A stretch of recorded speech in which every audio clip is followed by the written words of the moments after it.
Hello. Hi, Elvira. Hi, how are you? Hi, everyone. Eddie, Cauleen, Anne, it's been a while.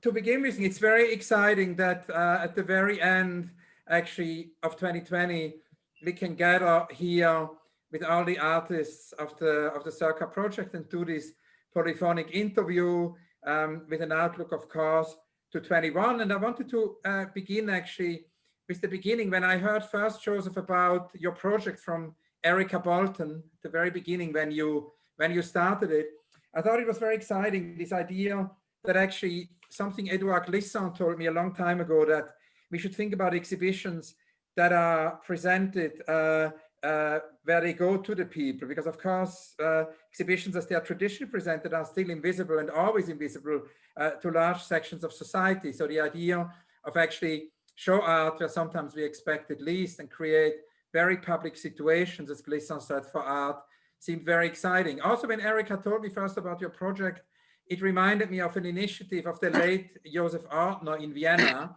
when he and Katrin Messner had started the Museum in Progress in the 90s and had started to do these large-scale projects with artists and also filmmakers on billboards, large-scale electronic billboards all over the city, and kind of invented a new form of public art, and they called it a museum. It was actually for them a museum space inspired by Alexander Dorner, the kind of museum as a Kraftwerk, which would happen all over the city. So I was very curious how it all began, how you as an artist actually began this curatorial project. Can you tell us about the initial epiphany?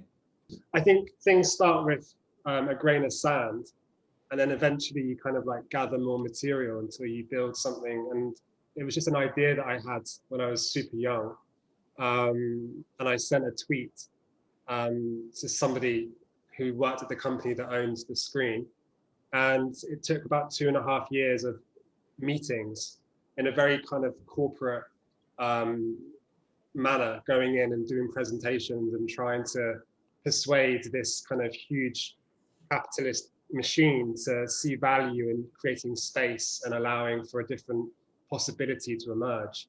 And then I suppose with the pandemic, it created a forced space that everyone had to kind of look for different alternatives and different ways of doing, which is one of the, I guess, one of the benefits of this year is that it has forced people to consider new ways of doing old things. This would, it would have been their busiest summer advertising with the Olympics. And of course, with like football considerably dropping, there was this opportunity to kind of like, look at exploring different ways of engaging with the space.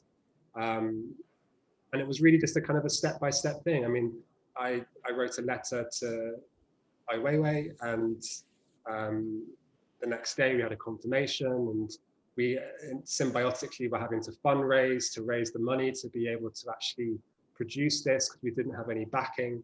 So it was like a combination of all of the different components required, I suppose, to set up an institution, even though I never imagined, that's quite a big word. And it really started off as just like an idea to just, oh, great, let's pause the adverts. You also had this idea of actually using the project to fundraise for artists, actually through editions, but also with a new project now, See Your Name in Light. Can you explain a little bit how that works? So See Your Name in Lights is our fundraising initiative to essentially give 1,000 people the chance to see their name up on Piccadilly every day after the artwork has been presented. I wanted to challenge this model of only having kind of, rich 1% people funding and supporting the arts. So I really wanted there to be an opportunity for anyone to be able to get behind the project. So for £100, we're giving people the opportunity to become a supporter of the project, but then also to see their name physically on the screen every day.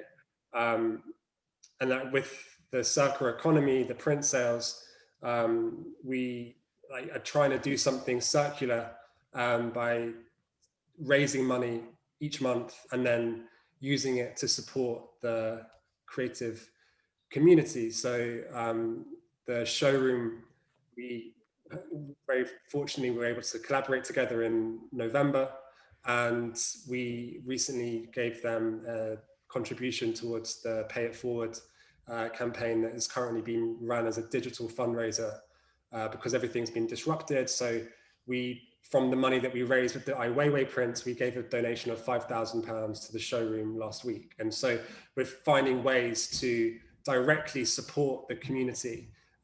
At one point, I think, which is important also, is that it's an artist-run space, because you do this as an artist, and that's actually also very connects to the late Josef, and he was an artist in Vienna, you know, when he started Museum in Progress, and your museum, so as to say, is an artist-run space. You've done previous artworks like social sculptures where, for example, Face Valued, where you created a support through an artwork for a soup kitchen in Holborn. Can you tell us a little bit how it inscribes in your art practice, and maybe some examples of other projects? Yeah, social sculpture is something that I'm kind of innately excited by, this idea of mobilizing people within works and within projects. With the Face Value piece, it kind of came about quite organically during the pandemic, and like wanting to do something creatively so that there would be this sense of collectivism in creating something. And I think that's reflected in what we're doing with giving people the chance to buy their name in lights on the screen, and it becomes this kind of like public initiative for supporting the project. I am very excited to be giving platform and space to artists like everyone in this Zoom call to be able to express an idea. And I think that for me is what I'm most excited about at the moment, is this ability to collaborate creatively with incredible artists, and then to be able to present in a way that feels different and that kind of takes people by surprise. And this leads us actually to the project of Ai Weiwei. I wanted to ask you, Weiwei, to tell us a little bit about your use of such media spaces, because it's not the first time that you actually use media space outside the museum. I remember, for example, when we showed your work in London with the Serpentine at the Battersea Power Station as part of the China Power Station exhibition, we showed your blog. The blog was an important piece of yours over several years. You also did a large-scale project, for example, in Munich with the Haus der Kunst, which is almost on the scale, one can say, of the Piccadilly project. Can you tell us a little bit about these projects you do kind of outside the museum spaces, where you use media space and spaces where people can work and encounter the work directly? I use a lot of a public space, if I can consider the internet as a public space. So we often do happenings or activist happenings online. I've done that since 2007 or 8, and it works very well. Since then, 2008, I did many projects, documentary films online, and I always think this is very important to break the circle of the traditional art space. And I like those spaces. It's not bad, but it's not good at all. It's just some white cubes or and always inner circle people to speak same language, and it's become so boring, and often doesn't offer any new meaning about what kind of life we are in, and what kind of time we are living. So when this Circa 2020 suggests to me, I immediately feel this is a wonderful opportunity. In Chinese we say, borrow a chicken, lays eggs. So this is typical, you borrow a chicken and lay eggs. And I think this just is so rare, because we have such a strong capitalism machine, and they spend money everywhere: advertisement, magazine, television, newspaper. But the art, space for art, are so limited. They just put them in the museums and galleries, and also for the collectors. It's so pitiful, you know. It shows exactly how this society works or not working. They try to lock the art into a box. I try to use that to decorate the very rich and the most powerful people. That is horrible. And but that's the reality. Now you've said that this platform, offers a very important platform for artists to actually exercise their practice and reach out to greater public, as you say, do many platforms, which can happen outside the world of exhibitions. How did you decide to actually do this film, which uses footage from the past? Why did you revisit this period of your life at this particular moment? Well, when you working with given condition, it's extremely difficult. You know, when they give me something like 30 days, each day 2 minutes. You have to think about it. This is the middle of London. You know, this is in the city, and 2 minutes after 8 o'clock or 8:20, and each day should not repeat each other. You know, so it really give us very short time, but we have like over 8 to 10 people worked day and night for over 2 months trying to achieve that. But finally, we managed to achieve every piece. So all the pieces come from the past, and some are made new just for this project. But all of them are recreated even from the past. And I think this is an opportunity for us to look back to see what happened to one individual artist's history. And I never see myself as one person, but rather as a reflection of our time. So I needed to do serious study of the past and to try to remember and not to forget. Now, to show an artwork in the context of a screen, which is mostly used for advertisement, is of course a form of disruption, or as Felix Gonzalez Torres, with whom we worked a lot in the 90s, actually at the beginning of Museum in Progress, Felix was one of the main artists who worked with us on these advertisement spaces. He always said it's not only a disruption, but it's a form of infiltration. And you said in an interview with The Guardian that we are so flooded with images now. There is so much information coming at people, many of them shocking images, so sort of that people don't feel much emotion anymore. How do you feel about sort of entering such a space, and how do you think it can be actually a disruption in the context of a space where usually people see, advertisement? Daily we see on the news are much more shocking than any artwork. It's just full of shocking images, shocking statement, and shocking information. So universally, we come to a stage which our mind, our moral judgment, or sense about right or wrong, and also about our own existence are questionable.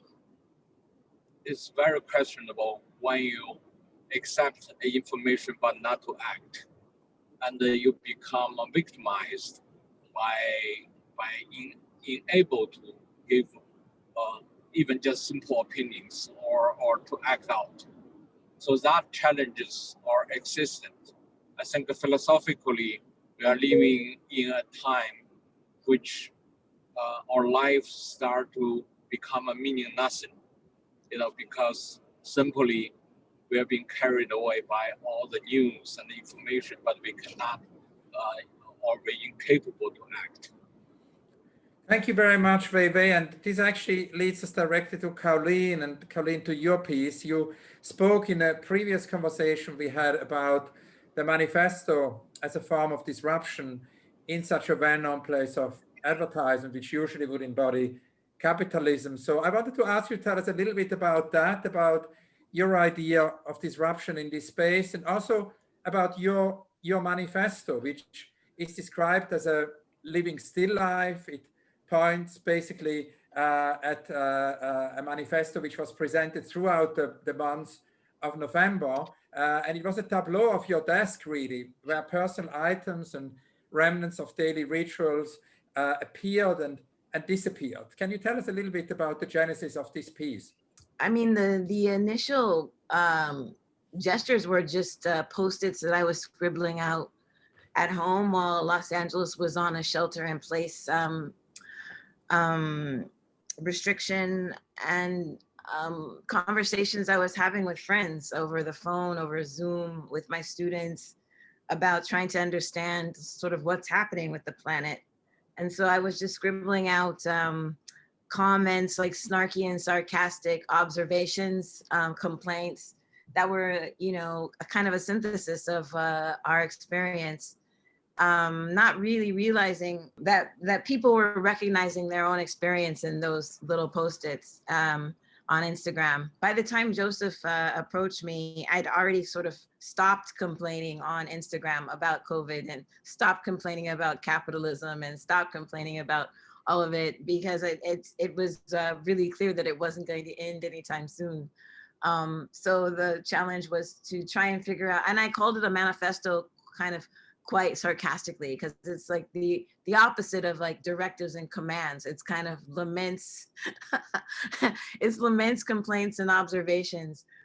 Turning them into these desktop tableaus kind of came out of a kind of question about what you could do on such a huge space, like the level of detail and like a congestion that could be put into a giant screen like that, and how to arrest or invite someone to look at that differently than you're asked to look at advertising, so that like the sort of invitation to look isn't also an invitation to sort of experience an experience of deprivation or lack of this thing that you don't have, that the advertisement is telling you you need or want. It's instead this kind of like recognition of yourself, like who we already are in all the little objects on the desktops. And there are, of course, handwritten Post-it notes. And we met a few years ago when you participated in my handwriting project on Instagram, where I basically launched a movement to protest against the disappearance of handwriting. And of course, as Tim Ingold points out in brilliant new text about correspondences, you know, handwriting, of course, has this connection to emotionality, to empathy.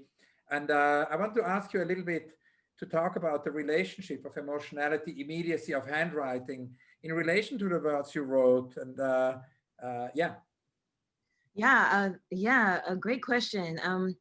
You know, I've been thinking about that for some time, because it seems like I notice when I'm taking notes in my journal or whatever, when I'm actually expressing something that I'm feeling as opposed to thinking, it comes out in this cursive script, this really curly script. And when I'm trying to make a list or make something cognitively logical to myself, I use this sort of block printing. And it never even occurred to me to analyze like why I'm using these two different kinds of scripts for these two different kinds of expressions until recently. And I think, and I also had an epiphany, maybe this doesn't answer your question, but I had an assistant who was helping me make some banners where the writing was in cursive. And she would have to ask me, she couldn't read the cursive. She would have to ask me what the text says that she was sewing. One, because she was dyslexic, but also because she'd never been taught to read that kind of script.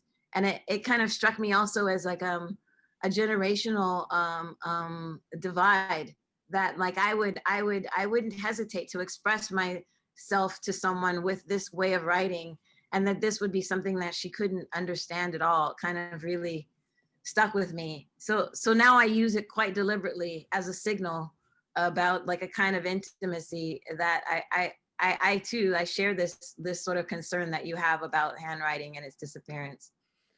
Another question actually is about care, and we'll hear in a minute more from Elvira, who of course co-curated this project, and it's a collaboration between Circa and the showroom. And you did a conversation actually earlier, I think in December, together with Elvira and also with Enori and with Zoe about the importance of care and generosity during these challenging times, and its relation also to public sphere, and that the theme of care and generosity is a very important aspect of your work, but also of this work specifically for Piccadilly. So it would be great to hear more about that.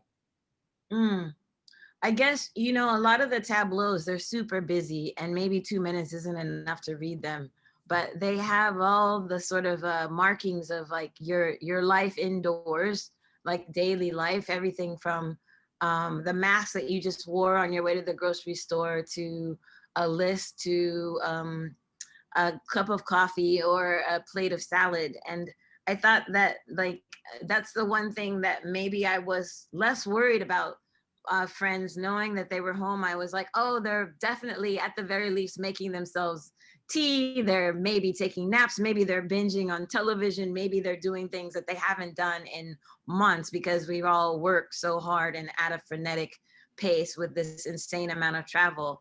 And I like the staticness, like the idea of a still life to me, this like opportunity to look at something incredibly mundane with a certain kind of, maybe devotion is a strong word, but intention seems like another kind of invitation, which is a word I keep using, but it's really just asking us to pause in this moment where like we're still being asked to produce at the same level that we were before, a level that was unsustainable, that was exhausting, and we're still being asked to do it even when we can't leave our house safely.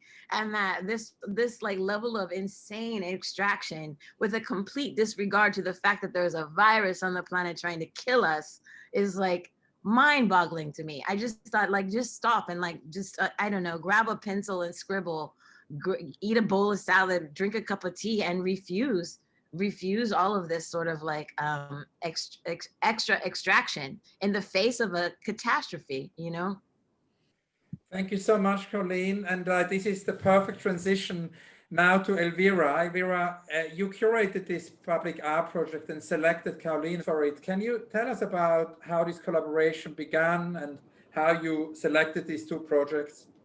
Yes, thank you so much. It's a pleasure to be with you guys. I mean, everything started with the conversations, as many conversations that we have had over the summer and over the lockdowns, and also, I guess, to the need in two ways of formulating the notion of who we are as an organization, but also as collective, as community, random, mix, organic, that can change every time.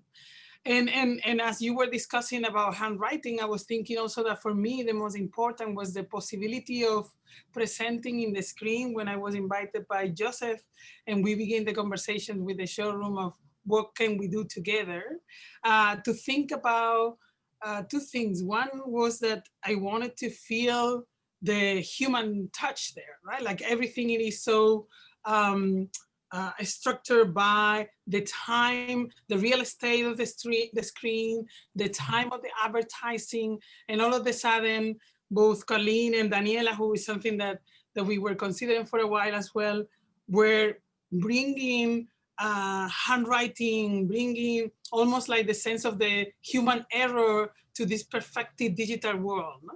And that possibility of bringing that sense of the mistake, the unfinished, the almost to me was the sense of the voice, because of course, when we are connected to Circa, we hear the sound, but when you are in the space, the city is there intervening in the space much more than one's imagined. And we had this amazing first day of the launching of Cauleen project, where there was a demonstration of Polish groups against the sort of like the denial of the right to choice.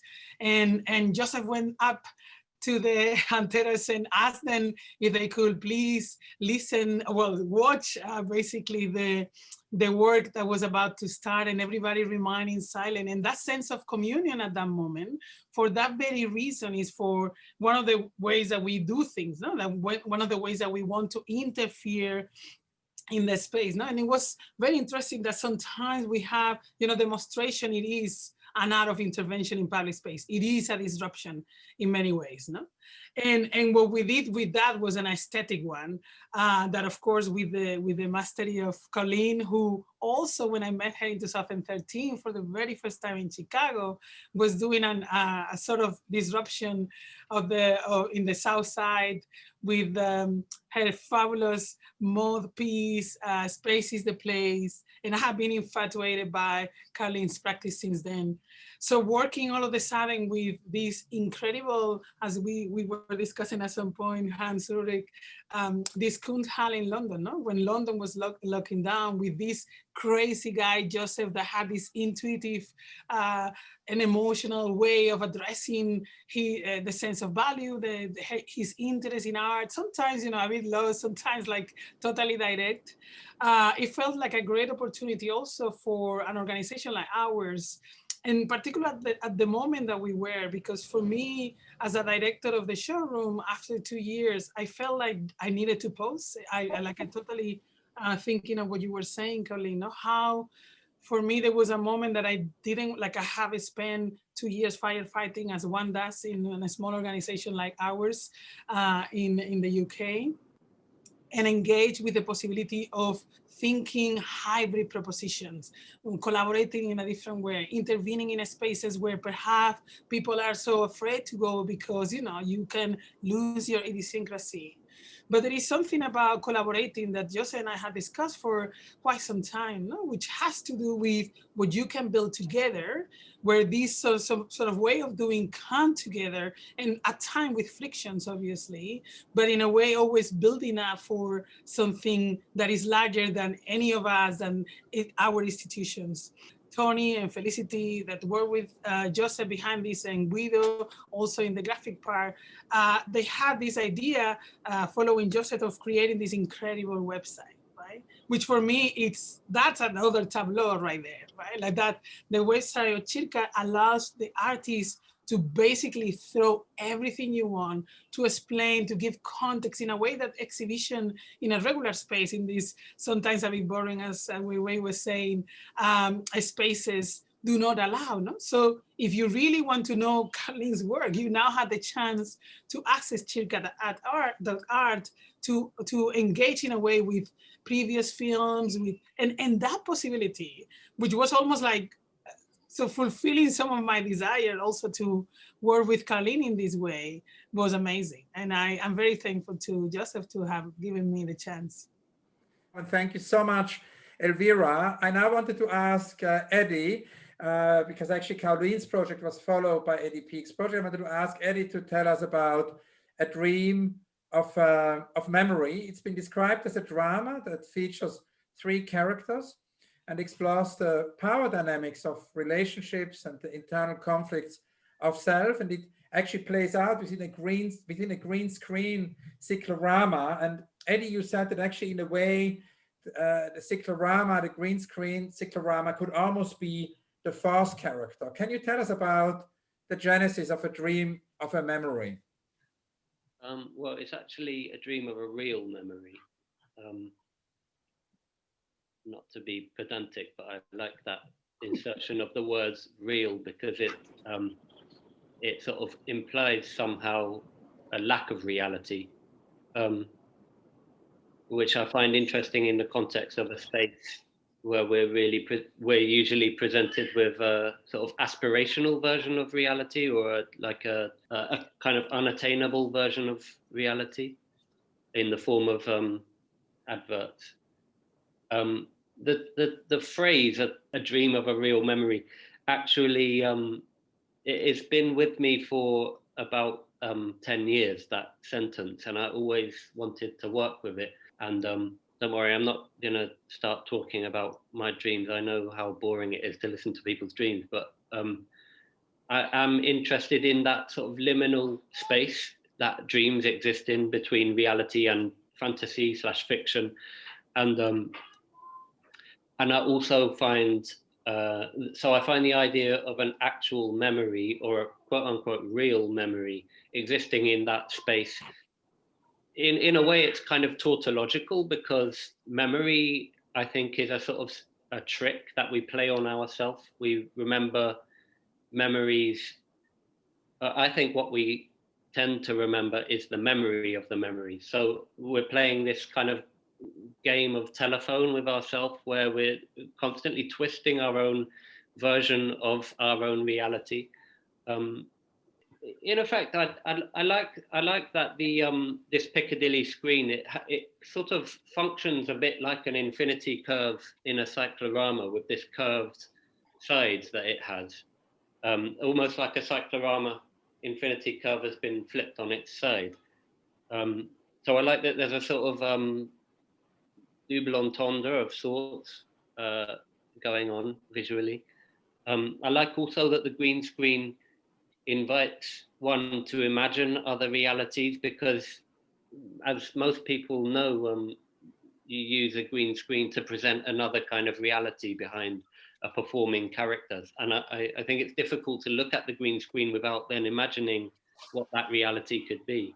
I've always been really compelled by video footage that moves backwards. That sort of it's kind of uncanny. I think that type of movement is familiar and not, and a lot of the movements that happen in the performance that the two dancers do, and this is true of my work in general, is it's sometimes it's quite choreographic and intricate and fast paced, but a lot of times it's very still and slow.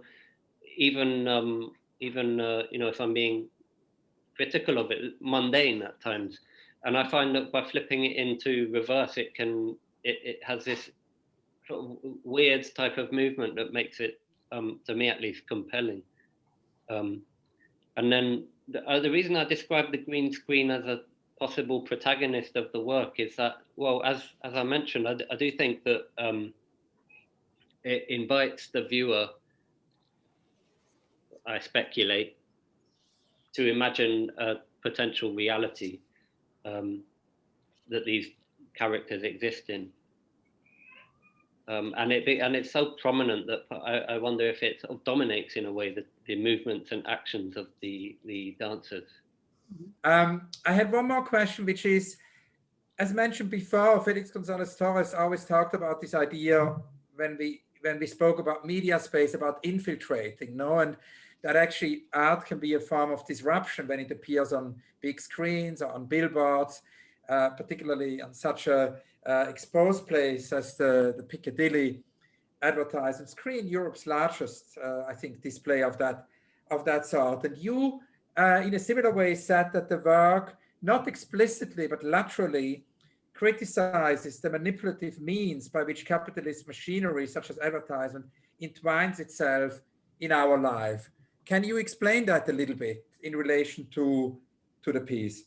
Yeah, sure. I mean, to a certain extent, I feel like putting artwork that calls itself artwork in that context does that anyway. And so presenting something that is supposed to get at something to do with the real life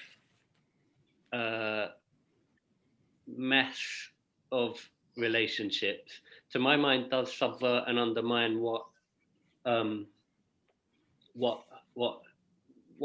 world that type of space is normally presenting to us. In conjunction with that, there's also at times in my artistic, in my art, a desire to compound the type of world we're presented with in that context. And that isn't me sort of swimming along in its slipstream and conceding, okay, this is the reality we all need to get in line with. I still see it as subversive in a way, because I mean, I really despise irony. I want my work to be the diametric opposite of that, but I actually think it's quite difficult to achieve that as an artist if you're entrenched in this world and if you've been to art school and everything. But perhaps the one irony I can't fully shake in my work is this desire to compound a kind of unattainable aspirational reality that is sometimes presented to us in the world of things like fashion magazines and advertising. Thank you very much, Eddie. And now actually we're gonna talk about the work which is about to go public. Anne, you created the work one actually for the transition from 2020 to 2021.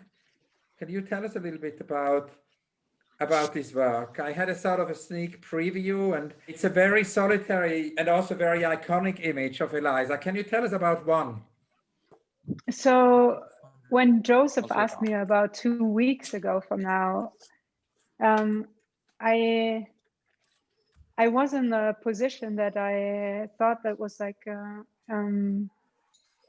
that I was working on things that over the year, and I had the feeling that like that put me into a challenge, because it was a very short time, and it was yeah, it was quite beautiful, the idea to be able to do something at Piccadilly Circus, and also like kind of quite humbling, because it's so iconic in a sense. And then like I had the feeling there's like quite a collective idea about how this work could be experienced. So that I like that, the idea of like accessibility. We went to beaches in Normandy. I was like, we did do something that was not considered to be like, it was an experiment more or less. While filming, asked ourselves a lot while filming the image, like, what are we actually doing here? What is that you see? Or the two images, it's basically a piece out of two images together. One is this image where you can see the ocean, and one basically solitude person like trying to fight the incoming tide. That's what happens on the image. And then a piece out of like another thing that I was working on during this year, which is like an excerpt of the piece Sex at the Tate Modern that I was doing in March 2019. And I was this year actually supposed to open a show in December that was like that is a filmic work that is based on that piece. So there's this moment of like two like bouquets of flowers, and they're burning. So I just like put these two images together more or less. In a way, it was for me almost like doing what I was doing all the time, like doodling, like taking what I was actually working on, like a piece that we recorded for the record that is not coming out, like these images that were there, like that were not like, okay, this is a piece or art or something that's that I was like right away like identifying or something, and almost put them together as if they were a sketch. And it's also going to be actually a 10-minute countdown to midnight. So it's in that sense different in terms of the temporality. It's going to be the last 10 minutes of 2020. Can you talk a little bit about that? Yeah, I think that's like why it's called One, also because 2021, but it's also also it shows like one of many people. I think for me it's like Joseph like was telling me that after the countdown is over, that then there would be like a group of people singing Old Lang Syne, which I love, and as an idea, I love that. I had the feeling that it's yeah, that it is quite a different temporality for me, that I'm like working in longer time spans with my like performative work, but that it could be nice to just have like one or two images to like maybe to counter a little bit the busyness of that place and the busyness of the screen. Yeah, it feels quite, I felt quite vulnerable to have like the responsibility to have this like 10 minutes before this year is over, that we went through, everybody went through so many things, and it's a challenging year, and I think the next one will be as well. And so yeah, I just wish it could be like a moment of like silence in there, at least from as an image. Yeah.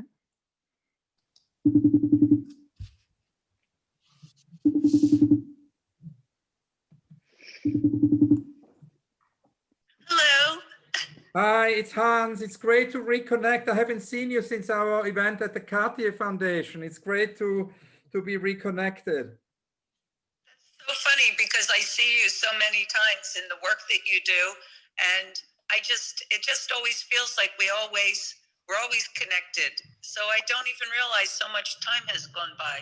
I'm so happy that we are reconnected today, and I wanted to ask you to tell us a little bit about what you're going to do for Circa, because you, Joseph mentioned you will do a tribute to 100 NHS healthcare workers in your performance. Can you tell us about the piece? Well, it's really it's a collaboration, really, with Josef. It's really acknowledging and with you know, a certain amount of course, sorrow and great respect. The healthcare, all of the people in healthcare who really lost their life in helping others, and it'll be interspersed with a song that speaks really of rebuilding our world. And I mean, I saw it, as I said, it's a collaboration. I was quite moved. In fact, my bass player who co-wrote the song saw it and wept. It really is quite moving to see the bright faces of all these people we have lost. Mm-hmm. And will this be a new song? The song is, no, it's not a new song, but it's not one of our relatively well-known songs, but a song that I'm very fond of, called Peaceable Kingdom, which I actually wrote as a comfort to parents who have lost their children, young activists. Many young activists throughout the world have lost their life in service to human rights. So it's really a song to comfort the living when they lose their loved ones, but also a song of rebuilding our world. So it seems the appropriate song. It's beautiful, and it leads us actually to what we thought would be nice to do in terms of this this call, because we thought it would be nice to maybe think about the wish for 2021 as a positive outlook. And of course, Yoko Ono did this wonderful wish tree, which ever since I've known Yoko, she always did these wish trees. We did it many times for the Dewey Project. And I think Yoko has done it since the 80s. It would often be a local tree in a site where it's planted, and then actually visitors, viewers can tie a written wish to the tree. And as Yoko told me, it reminded her actually of her childhood, when in temples in Japan, there would be very often a tree in the courtyards, and actually people could on thin papers write these wishes and put them around the branch of a tree. And Yoko has actually collected over 1 million of these wishes now, and they're all stored in a wishing well of the Imagine Peace Tower. So with Joseph, we thought it would be nice that maybe each of us could talk about a wish.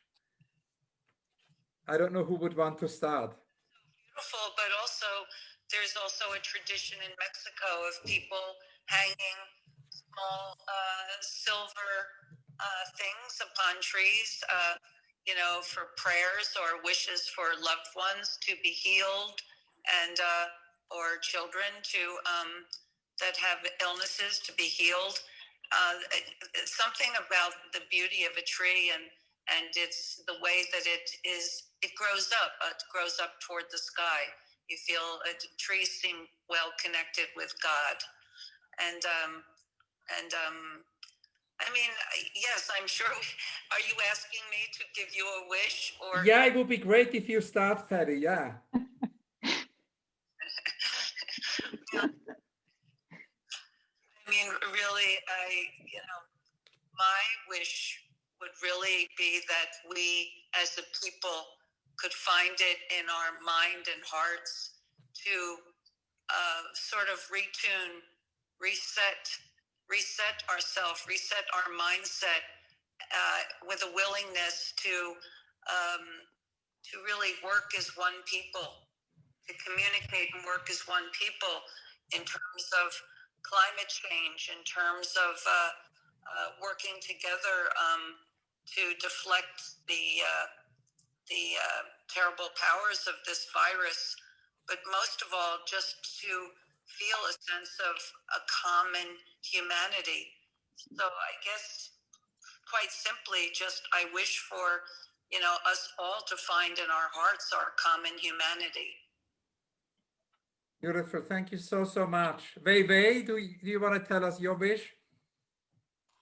Well, I have no wish. I'm a wishless person. So I wish I would have a wish. I'll wish that for you too. I wish that you have a wish. Cauleen, you? I'm wishing for, I'm thinking really local about my town, Los Angeles, and I'm just wishing for a way for us to start looking after the people on the streets, because every day it just hurts my heart. And I wanna fix it somehow. That's all. Thank you so much, Elvira. Well, I wish for a world that had learned. That's what I said, which means a lot and nothing. But at the same time, I think it felt like weird for me to say what was the lesson to be learned, but that really, like, each of us could look back and say, well, we didn't need to go through this to understand the values of certain things, or did we? And if we so, just to, you know, to surrender to our true self, right? And to engage with the possibilities of allowing that self to thrive, right? And thinking, as Patti was saying, no, it has to do about all the things that need to change immediately, but starting from Cauleen's neighborhood. I remember so beautifully when you were talking about your zucchini and the boss plant. And I feel like every single detail to take care of the other, like right beside you, like outside of your house is important. So yeah, a world that had learned some lesson, some sort of lesson. Thank you so much. And Joseph? It's quite difficult. I was thinking about the experience this year, and and what we have to kind of carry forward next year, whatever next year has in tail for us. So I just said to be kind, to be supportive, and to be brave. And I felt that those were the qualities that I'd experienced from all the people that this year had, you know, helped to make something happen. And I think that next year we collectively need to make whatever lies ahead happen, and be brave and be kind and be supportive. So that's my wish. Thank you so much. And Eddie? Honestly, I found it really difficult to come up with a wish. Joseph said that this was going to be on the agenda a few days ago, but of course I completely agree with everything that has been said so far. I wish for those things as well. I think perhaps for my part, I wish to be at the very least okay. Thank you so much. And Anne? I think that's it's that I thought about a wish, and I thought like, okay, if every person in this world could have a wish that really becomes true, that would be my wish. They can choose for sure. And if that was the case, I also had one. So I would wish, that's a wish in a wish, but I'm just taking it there. So I wish for peace. I think it's so, it's a big dream, but I think it's like it's worth it. It's the most beautiful, and I wish that it's like, somehow it also claims that you're believing in it. So even if it's like almost, it also says you hope for something, but it's not sure. There's a maybe inside, there's an insecurity inside, and there's doubtfulness also, like, but I just like think we should really insist on it, on our dreams and wishes. Thank you so much. And that goes actually back to what Patti said, the wish for us as a species to have the opportunity to be in touch with each other, to be in communion with our environment. I think the wish to transcend established systems of thought. And I always thought it's very beautiful what Edouard Glissant once told me, the wish to maybe find the point where all the world's cultures and all the world's imaginations can meet and hear one another. So thank you all so much. And we can now look immensely forward to Anne's and Patti's pieces. Thank you all so much for joining us. Thank you. Thank you. Thank you, Hans. Thank you, Cauleen. Thank you, Elvira. Thank you all. Eddie.